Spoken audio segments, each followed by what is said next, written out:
So today is October 23rd, 2022. It's Sunday evening at around 7 p.m., 7:20 p.m.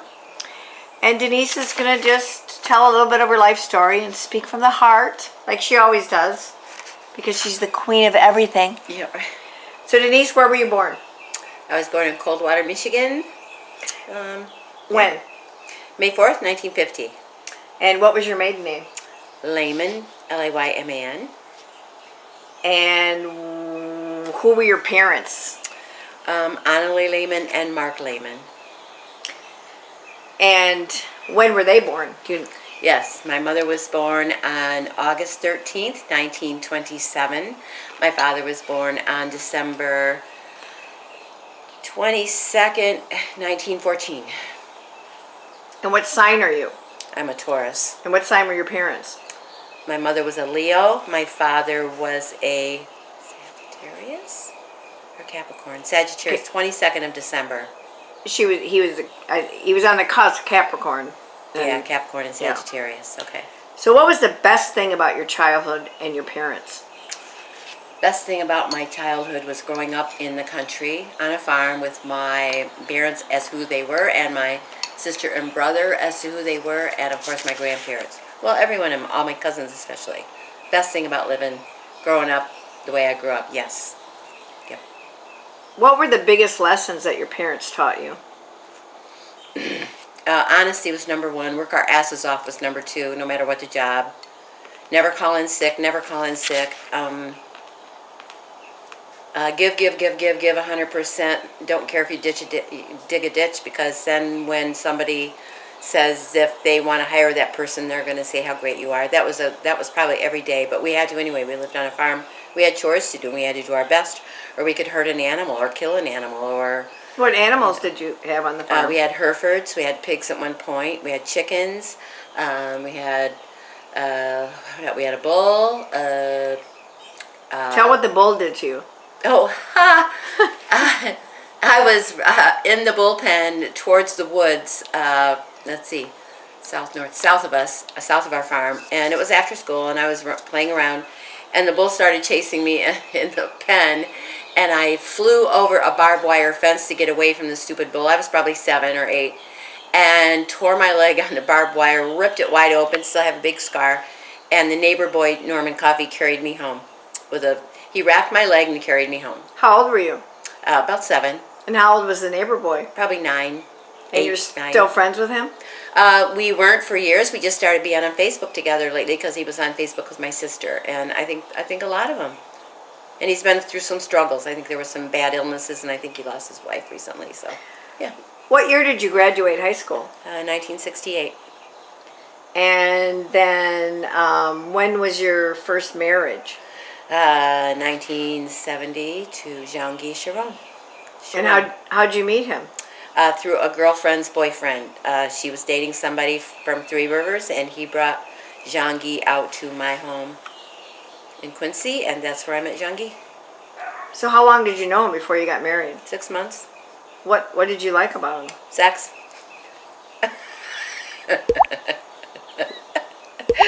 Legacy. He was beautiful. He was kind. He was loving. He was beautiful. He taught me things that I didn't know before. I mean, you're young and stupid. You fall in love sometimes for the wrong reasons. I felt very loved and happy, so I married him. Okay.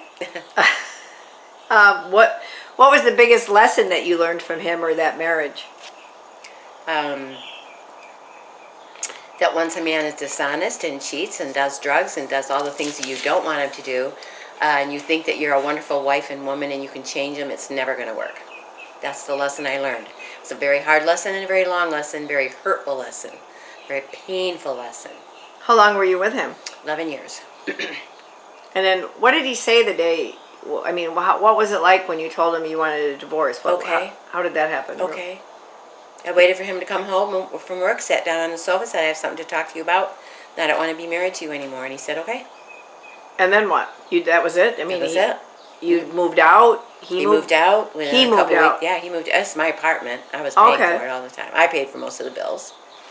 because he was never there. I never knew when I was going to see any money, and if I asked him to pay for half his stuff, he'd never come home. He was always in Three Rivers or wherever with What friends. Three Rivers? What's Where his mother lived and his brothers. Three Rivers, Michigan. what did he do? He worked in a factory. What did you do then? At the time when I was married to him, I was married to him. I was working at the state home.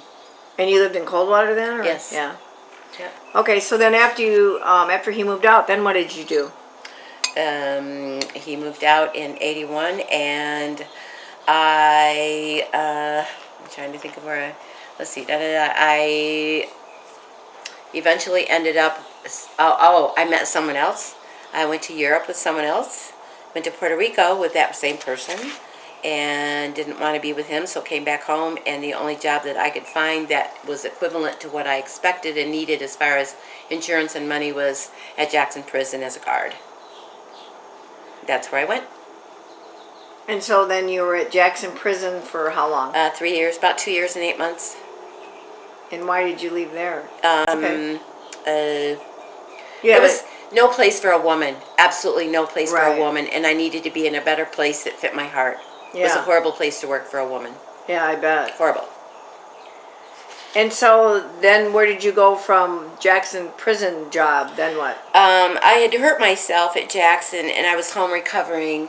And while I was recovering, I wrote a letter to several facilities, because back then there wasn't as if you could get online and apply for a job. It wasn't like that. You would go to a facility and fill out an application or have them send you one, and then you would return it in the mail, and then they would call you for an interview. So that was the old-fashioned way. So I simply wrote letters to several facilities: Boysville, Adrian Training School, Maxie Training School. Adrian facility called me immediately for an interview. Yeah. And so then you went to work there. I went to work at Adrian Training School in '84 as recreation director, and loved the job. It was amazing, and I had to teach lifeguard training and be a lifeguard. Took the training in Ann Arbor. They sent me to Maxie Boys Training School, where I met Marty in lifeguard training. In lifeguard training? Mm-hmm. Wow. So what year did you meet Marty? I met Marty on April 27th, 1985. Do you remember the exact day? Oh, of course. Yeah. And the time, and the place, and what he wore. Really? And so you were at the Maxie... He had on navy blue shorts. Like shorts, they used to from wear the short waist down shorts. only this long. Yes. They were short, and yeah. Today I think they're hilarious. So you were at the school when you met him? Yes, at Maxie Training School at the pool. And did you like him right away? No, I No. was looking at another man, and I was hoping he would be my partner. So then how did you end up with Marty? Because we all had to save somebody, and I had to save a different man who had flaming red hair, and he was very large. And as I jumped in to save him, I had caught my foot on the edge of the pool, but I went in and saved him and brought him up, and it was hilarious because he later became a very good friend of ours. And he lives towards South Lyon. He's gone now, James Cotter. So, bless you, James. Anyway, just a sweet man. He went through a lot of stuff in his life, horrible stuff. So I saved his life and brought him up to the pool. And when I got up to the pool and jumped out, Marty took my foot. He was sitting right there, and he said, "You really whacked that foot." And he took that, and he said, "This is what you do. You rub it really fast to get the blood going." And I'm like, I'd already been teaching first aid, so I said, I already knew it, but I let him do it. Then, when it was lunchtime, he said, "We're all going to Zuki Lake for lunch. It's what we do. So, would you like to ride with me?" And I said, "Sure." He goes, "We all go." So I rode with him and he had an orange XKP. We went to the restaurant. He made sure he sat with me. I wasn't hungry because I was swimming, and when I'm swimming and doing that, I can't eat much or I'll be sick because I'm not a swimmer. But I had to do it for my job, and I didn't like it, but I had to do it. So I did a lot of things I didn't want to do for my job. So he ordered a sandwich. He said, "Would you like half?" And I said, "Absolutely." I ate half his BLT. And then he asked me for date and my number and all that stuff, and I was getting ready to move to Florida. In 2 weeks, I was moving to Florida. Coming down with my best friend. She already had a job in Ocala. We had the van already. I told him I was taking 2 weeks and I'm moving to Florida. And I'm going to get a job with the sheriff's department. So, maybe when I come back, I'll see you, but I don't know when that'll be. So he took my mom. I was living with my mom because I had sold my first home. Anyway, or second home, whatever it was. And So we got along great. We went through the class and all that. He took my mom's address and my phone number, my mom's phone number. We didn't have cell phones back then. And I went to Florida with Suzanne, and we get down there, and she's got a job at the nursing facility, and she's getting herself her apartment. We went to a store and bought a couch. Then I had an interview with the sheriff's department. They wanted to pay me $7 an hour, and I was already making 15. I'm like, are you kidding me? I was already making 15. So at Adrian. So I said no, and I flew back home. She stayed down there with the van. I flew home. My mom picked me up at Detroit Airport, and my mom said, you have several boxes at the house and a letter. And the boxes were from Marty. And it was a basket, a wine basket, and then he sent me a big, beautiful card that was in a separate package, and some other cards. And so he said he wanted to see me, so I called him up, and I said, I'm not moving to Florida after all. They're not paying me enough, and I'm home. So did he know that you were already moved to Florida when he sent you those things?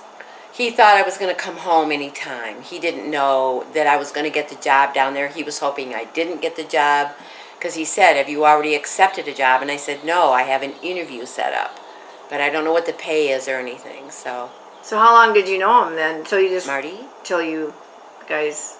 I knew him 6 months when we got married. Wow. Met him in April. We got married on December 9th. Yep. He took me to Florida. All of a sudden, he proposed to me around Thanksgiving and said, I want to marry you. Let's go to Florida. We went back to Maxie, got a blood test from Dr. Smith at Maxie, and we got our plane tickets, and we flew to St. Pete, and our friends from Tarpon Springs, his friends that he went to college with, picked us up. We stayed at their house. They were our witnesses at the wedding, and we went to the courthouse in St. Pete and got married. Wow, and then what?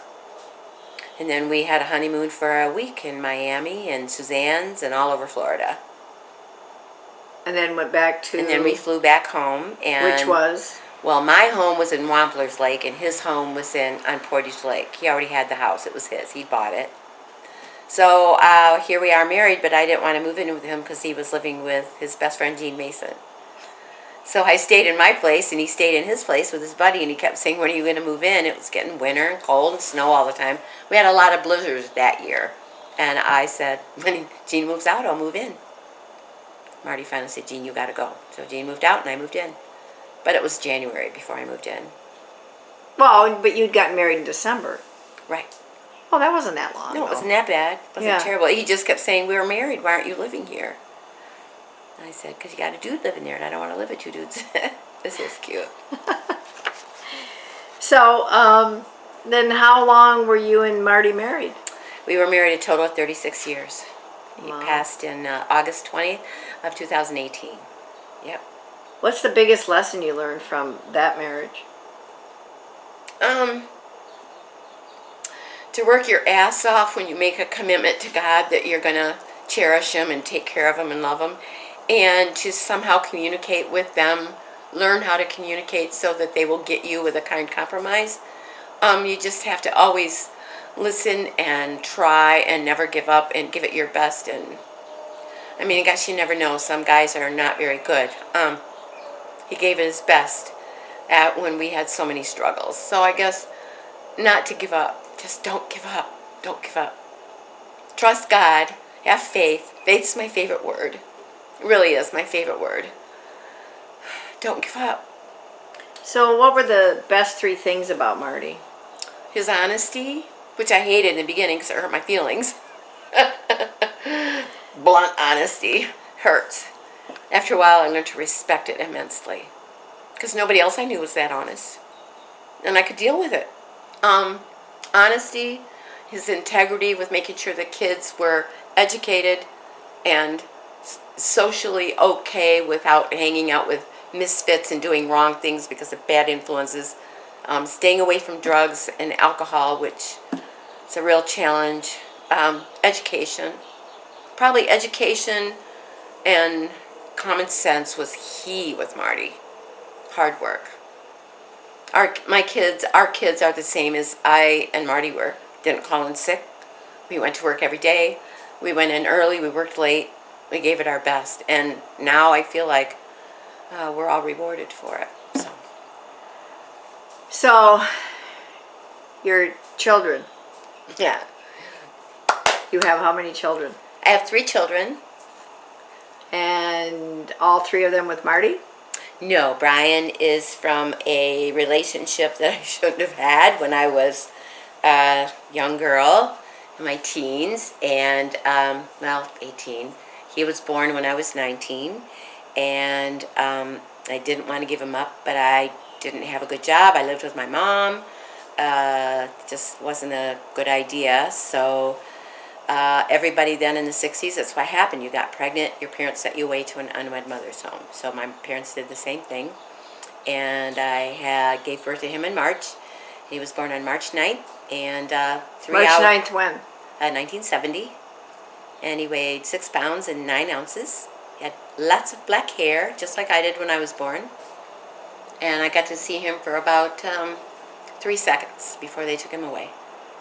And they kept me there for a week and took really good care of me, and I became friends with Nurse Borsma. She was very instrumental in keeping me strong and okay after giving child away to somebody I never knew. So, Your mother wanted you to do that, yeah. right? Well, my mother and father said I had to give the baby away. But when my mother came a week later to pick me up, she said, let's keep the baby. She assumed the baby was still at the hospital. I'd already adopted him out. He was already signed, sealed, and delivered to his new people. So how did you deal with those feelings all those years? I cry a lot. I still cry a lot. It's been 52 years. I cry a lot. Faith that it was going to be okay, that he was going to have really good parents. I had to believe that they were going to give him good education, give him love, take care of him when he was sick. I had to believe that. So it kept me going, that he had 2 people. He would have only had me. And my first husband, who was a jerk, would not have been a good father. I had to believe that it was meant to be that way. And I also had to believe that I was going to have a whole bunch of kids after that to make up for it. So, did you ever find him? Yes. Yes. Such a happy time. Yeah, I found him. Didn't tell my husband right away. I was ashamed. He didn't know until after we were married. One day I said to him, I have a secret to tell you. He was so sweet about it, and he said, when you're ready, I'm there to support you. So, in 91, we'd been married 6 years by then. My little ones were little, and all I could think about at Maxie, where I was working by now, was these kids coming in. Maybe one of them's my boy. Oh. They were coming in from Grand Rapids and Kalamazoo and Battle Creek and Coldwater, and I'm thinking it could be my son. So I called the Blodgett Adoption Agency in Grand Rapids. They gave me the information. They sent me paperwork to fill out. I filled it out. I sent it back. They called me back and said he had filled out his information 4 years prior when he was expecting a child with his girlfriend from high school. How long did it take once you submitted your paperwork till you found out that he had submitted some paperwork? Right away. As soon as they got my letter. Like within a day or 2. They were wonderful to me. So how did you find out? Did they call you or write you? Yes, one of the main ladies at the adoption agency called me. Oh, you must have I was lost it. elated. I said to Marty, oh my God, but she was realistic when she said, it's up to your son's decision whether he wants to meet you, call you, not meet you. You have to wait for him. He may write you a letter. He may wait a year. He's got your information. He knows who you are. He's got that. He doesn't have to do anything else. So I had no clue. I had to wait and be patient. How long? Couple days. Couple days. And what was that call like? Extremely emotional. My children, it was, we had a blackout because a tornado was coming across the water. So we lost power. I had candles lit, and I was reading to the children on the living room floor. And the phone rang. Even though we had no power, we had phone for whatever. We didn't have cell phone, but the phone rang. And I answered it. Maybe the power went out right after that, but I answered it. And this man says to me, are you Denise Thomas? And I said, yes. He said, were you Denise Layman? And I said, yes. And he said, I have reason to believe you're my birth mother. And I lost it. I lost it. Fell on the floor in the corner, just started crying. I said, please don't hang up. I have one question. If you feel like you have to hang up, I have one question. And he said, what is that? I said, do you hate me? Or is this going to be a good call? I need to know. And he said, I can't wait to meet you. And so I don't think I remember much after that. I just remember him saying, I can't wait to meet you. Where did he live? He lived in Sparta, outside of Grand Rapids. Yeah. So, then With his how long, wife and daughter, who was the same age as my son, Jeff. A month apart. so how long before you met him then? Couple days. I called in sick on a Monday. Never call in sick. I called in sick on a Monday. I think he called me on a Saturday. I met him on Monday. And I met him halfway in Lansing at Bob Evans. And who got there first to Bob Evans? He was there waiting, and I got there like a half hour early, but he was already there. I told him I'd be driving a Trans Am, and he said he'd be driving this little white thing. And I drive in, and he immediately gets out of the car and stands up, and I know it's my son. I'm like, oh my God. And I back in and park and get out, and he is just walking towards me like a cowboy. And you embraced? Mm-hmm. Like for hours, like we couldn't let go.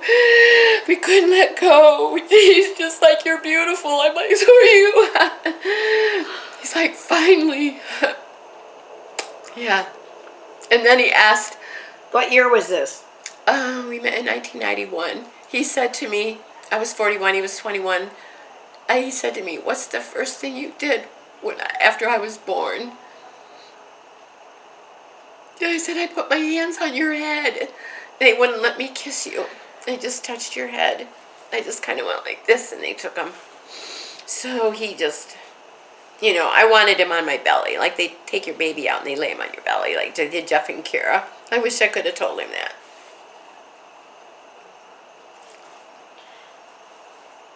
Well, wasn't there something about letters? Yes, well, I was carrying him in the nursing home. You could tell I'm getting old. That's what I think about these days. When I was in Booth Memorial, I wrote him a letter every single day telling him how much I loved him, what he meant to me, why I would love to raise him, what I would do if I did raise him. I still told him something different every day, but basically the same message, how much I loved him and wanted him to have a great life and be educated and do whatever he wanted to do and be happy and be handsome and all of those things and have a great life and have kids. And so I wrote him letters for all those time. I think I was there 8 months. And when I adopted him out, the adoption agency said we don't have to send him with his mother. And that happened. She read them to him when he was 12, and his parents were getting a divorce. And she sat him down and read all those. She had him read. She gave them to him to read. He said from that point on he couldn't wait. He was so anxious. He was itching, he said, like chomping at the bit to get to me. Did he already know he was adopted before that? He said he had suspicions. His sister Jessica is adopted also. She did not want to meet her parents at all. She's very angry about being adopted and her parents giving her up. Yeah. So how long before then your other children met their half-brother? Well, when they met Brian, Kara was, 91. She would have been a year and a half, just almost 2.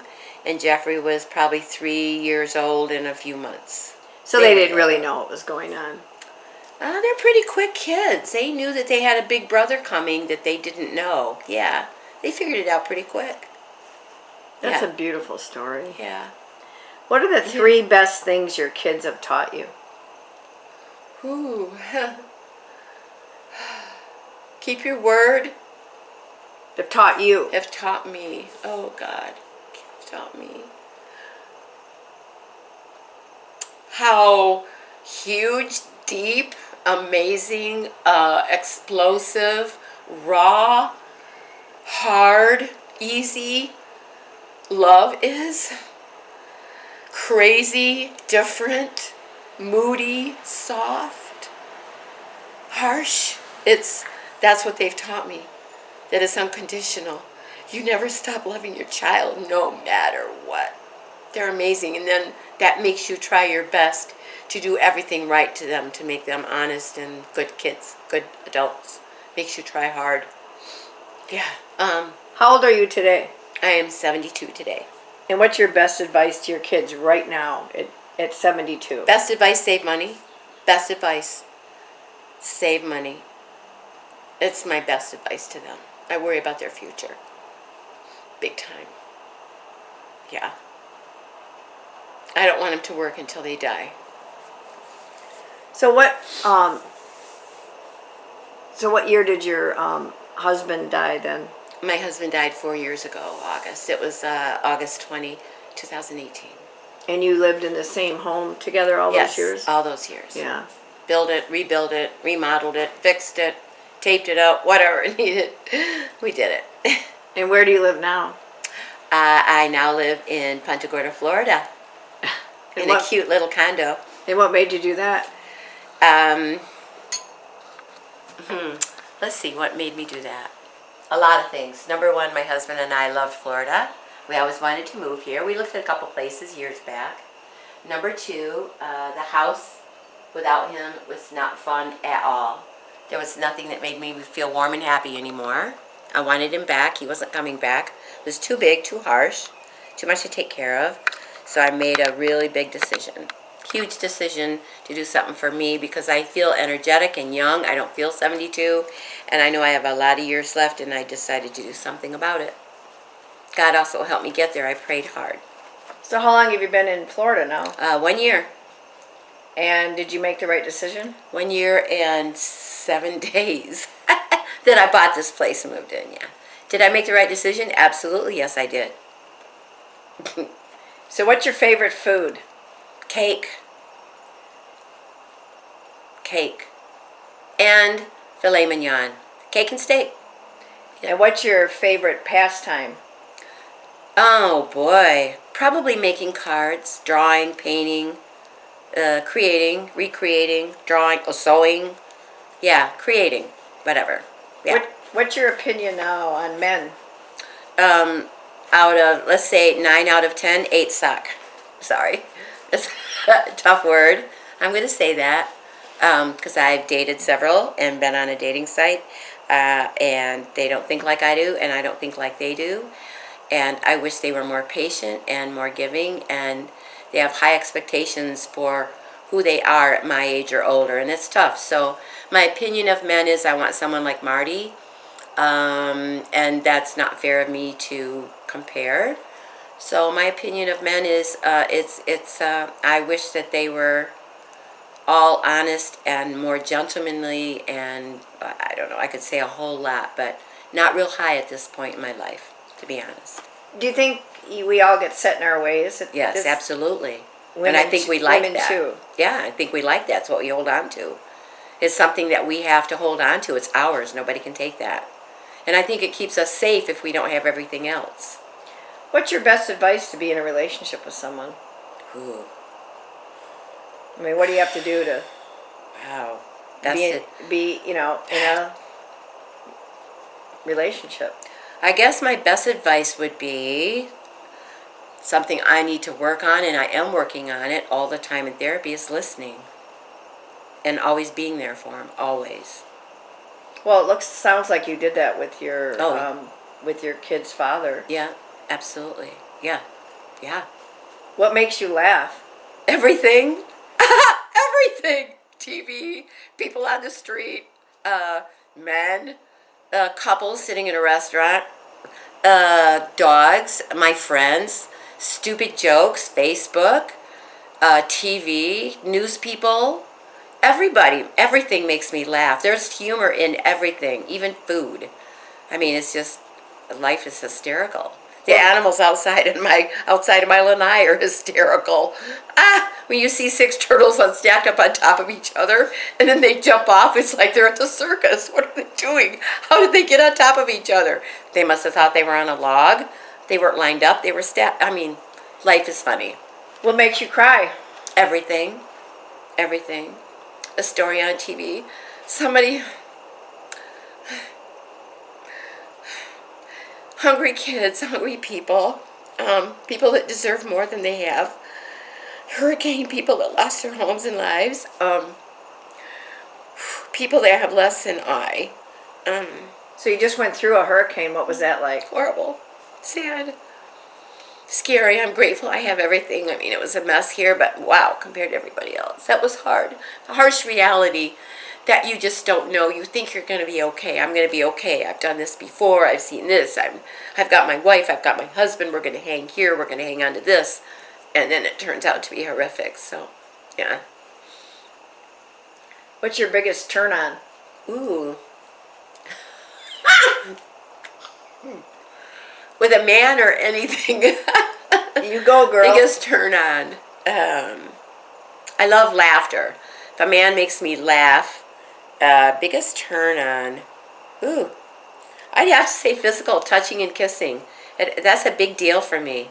If I think a man is kissing and touching the right way and I like it, there's a spark. Yeah. It's touch. I'm big on touch. What's your favorite song? Oh my gosh. Hold Me, Squeeze Me by Mel Carter. How about your favorite movie? Gone with the Wind. Book? Probably Pearl Buck, The Good Earth. I learned more from that book than any other. So, we're all going back to spirit. Yep. And so if you went tomorrow, what would you want to say to your children before you went? To never stop fighting For? for whatever it is they want, whatever it is they need, whatever it is they can do to help each other, the people around them, be good and kind. Carol wants to save the world with her counseling. Jeffrey's the sweetest man you've ever met in any store. He's too freaking kind. People take advantage of him. He's so sweet. Just to keep fighting and do whatever it is that makes them happy. Just support each other, love each other, no matter what. And family. Never leave family. Never leave family. So you have grandchildren? Yes. Not by Jeff and Kara. They're both single. Jeff is 34. Kara is 33. But Brian is 52. And when he was 17, he gave birth his future wife, Melissa, gave birth to their little girl, Amy, who is now 34, same age as my son, Jeffrey. So she had 4 beautiful children. So you have great-grandchildren? Yeah, and my oldest is 16. My oldest great-grandchild is 16. Where do they live? They live in Sparta with their mom and their future stepdad. And they just moved into a brand new home because hers burnt to the ground last Christmas. Do you see them very often? I try to see him once a year. I didn't get home this past year, but I saw him the year that I came down, which is a year ago. I went and spent the day with him in Sparta every chance I get. Not every chance I get.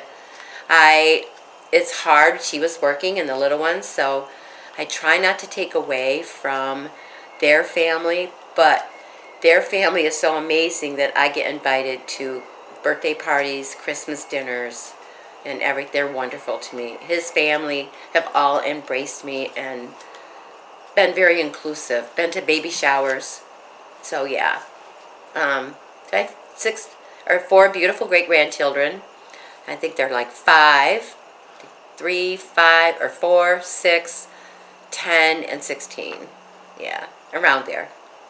So, what do you think about women relationships, girlfriends? I couldn't live without them. They keep me sane. They keep me happy. They keep me looking forward to things. They get me. If I didn't have my girlfriends, I think my life I would go into a depression. There's no doubt about it. I can't depend on men friendships. Women, sometimes you can look at them and be with them. You don't have to say a thing and they get you. I couldn't survive without women relationships. No way. Who's your best girlfriends right now? Jan Bingham is one.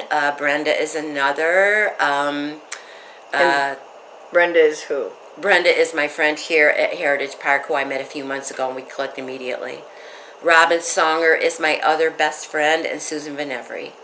And where are them from? Carol, I have to say Carol Woodman, but Susan Van Every, because we've done so much together. Susan Van Every lives in Fort Wayne, Indiana. We went to high school together. We're one of the 3 she's one of the 3 Musketeers. I'm one, and Carol is the other. Robin is Robin Songer. She lives with Rich, and they live in Drummond Island and also in Lansing. And Jan Bingham and her husband Bill live in Dexter. Where do you think we go when we die, when our bodies die? My body is going into an urn, and I'm going to be up snuggling against Marty. I'm going to be in a box. So I think my body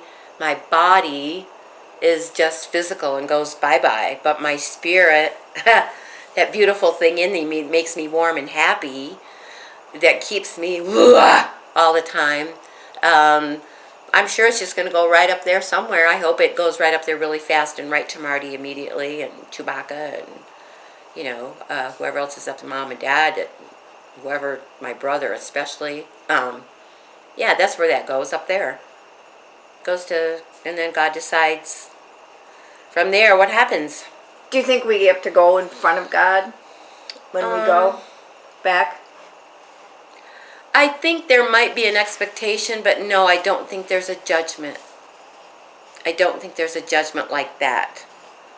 I think that when we go, the ones that made us the happiest, the ones that loved us the most, the ones that are there for us always, we wouldn't be who we were without them. Our immediate connection from the last 70 years or 80 years are the first ones to greet us. Where they take us from there, I don't know, but I do know that the elation is prevalent when a person dies, and immediately when they go to heaven, the feelings they have are so exquisitely, phenomenally happy. At least that's how I feel from what I've understood and read, and that makes me very happy. I can't wait to get there. Well, as we close out here, what's your last words to your children? You got any more last advice to them, or what you want to say to them? That I could say the old cliche that no mother has ever loved their children more than this one, and that's probably just like every other mother, but they have no idea what they mean to me. I mean, I'm sure they have an idea. It's just that my love is so profound, and I cannot ever tell them how grateful and how lucky and how special I feel, like a queen, that they came along, that I actually got them, that I actually was able to raise them and kiss them and smell them and see them, and they were mine. That's probably the best message. Do you hope that your two children that don't have children have children? Of course. Of course I do. Of course I do. But my importantly is that they're safe and happy, and that they're okay with their decisions. Right. I think Carol would love to be married and have a baby. So she would be an awesome mother. He'd be an awesome father. So you like cats? No, don't like cats, but I like Brenda's cat really well. No, I don't like cats. Did you guys have dogs or cats? We had cats and dogs growing up all the time. We had a shepherd. We had barn cats. They were everywhere. And when I was first married to Marty, when our first year, he let me have a kitty, a little kitten that we brought back from my Uncle Don's barn. It had 6 little paws, and it was so cute. His name was Buffalo. And I loved that cat. He was long hair. I wasn't allergic to him. I didn't swell up with the eyes. So he lived with us for a long time. He lived with us for 3 years, and I got pregnant with Jeffrey. And Jeffrey was born on January 19th during a blizzard. And my brother came to visit after Jeffrey was born. And Buffalo was the best little cat. He was everywhere. He was outside, come back in, go outside, come back in. He was an adorable cat. And my brother was sleeping on the sofa, and Buff had to go out. My brother let him outside, and Buff never came back in. So we don't know what happened to Buffalo. We don't know if he left because he was jealous of the baby.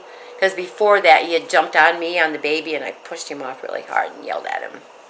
So I went through a big guilt trip. I hunted for that cat, in the snow for like a year. I had signs up everywhere. I'm McGregor, at Spatafores, everywhere. Did you ever get any other animals when you were raising your kids? Yeah, my nephew, we raised him. He's handicapped. We brought him in to live with us, and he got a cat named Eek, and then we also had a cat. He had a cat named Milo. We got another cat named Eek that was an accidental cat. The children started feeding it outside, and all of a sudden it became our cat. But it was a long-haired cat. It was a Maine Coon. It was beautiful. Loved it. And then we got Chewbacca when the kids were little, and she was our chocolate lab, and the best thing we ever did for him. She died in 2010. Yeah. Did you know both sets of your grandparents? I did not know my sets on my side, my mom and dad.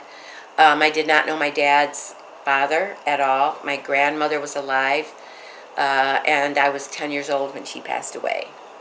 So I didn't know her at all. She was very religious, very quiet, very stern. Why didn't you know the grandpa? He was dead. He Oh. had passed away. He was gone when I was born. And then how about your... My mom's mom and dad, I was very close to. Not so much my grandpa. He was a very handsome man, but he was an alcoholic, so he was always at the bars in Coldwater. My grandmother was left on the farm to do a lot of stuff by herself. So Did you get along with her? she was one of my favorite people on earth. She was just a farm lady, farm girl. She cooked, and she had boarders back when my mom was little growing up, and that's how they made a lot of money. But they also had a farm. So my grandpa farmed, and he was a teacher. So he was my mom's teacher. He taught a one-room country schoolhouse as well. Not the Bethel number 6 that I went to, but he taught a different country school about a mile away. Where were they from? Do you know where they came from? My grandmother was part Native American. She was born on a reservation in Arkansas. My grandfather was a German. I don't know that. I do have a book about the Kralls, and he also had Dutch in him. But he was going to college at Western. He went down to Arkansas to do a thesis on American history or whatever, and he met my grandmother. They were both 19. He married her in an Indian ceremony, then he brought her back to Michigan and married her up in Michigan, and that was my grandmother. How about the other set? The other set, You know where they're from? my grandmother. Yeah, your grandparents. Yeah, my grandmother was Native American, and my grandfather was German and a teacher. My dad, I said I didn't know his dad because he was dead when I was born, and Grandma Layman, Sylvia, lived in Coldwater and was very religious. But you don't know where they were from? My grandmother Sylvia, I'm on Ancestry.com, so I know a lot of their history. Yes, and they're from Buffalo, New York. They're from Germany. They're from Russia. My dad's family came from Russia and Germany. And when we did the DNA thing, it showed a lot over in Europe, but part of mine was down in Appalachians and Arkansas. Okay, we'll So- close out and give all your kids a sentence. All right, Jeff and Kara, Brian, my favorite children, people on earth. I believe in you. I couldn't have had better children in my whole life. That's all I can say. I love you with all my heart.